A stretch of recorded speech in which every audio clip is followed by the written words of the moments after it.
Hello viewers, টকের মাধ্যমে টক মানে কথা বলা, আবার টক কখন নাউন হয় তার মাধ্যমে অনেকগুলো গ্রামার এখান থেকে জানা সম্ভব হবে আপনাদের।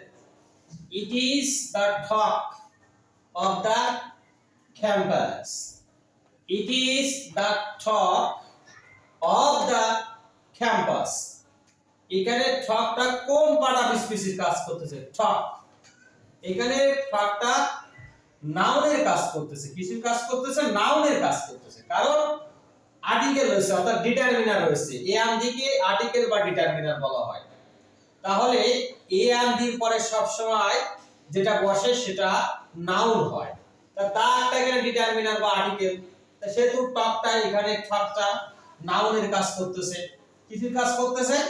নাউনের কাজ করতেছে। শর্টকাট নিয়মে আমরা আসি।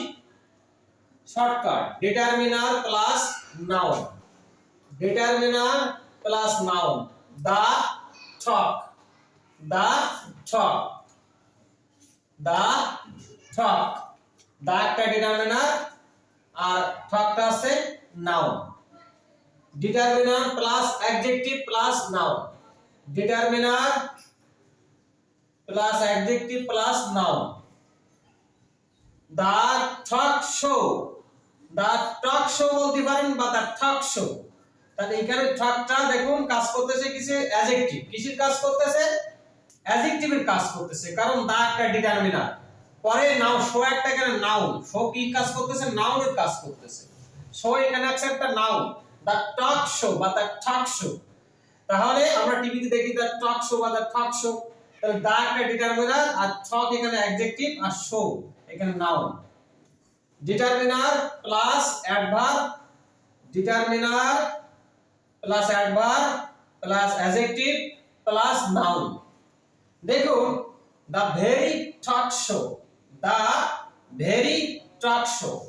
তাহলে দেখুন এই যে টক, খেয়াল করুন দা আছে ডিটারমিনার, অ্যাডভার্ব আছে ভেরি, অ্যাডজেক্টিভ আছে টক, শো আছে নাউন।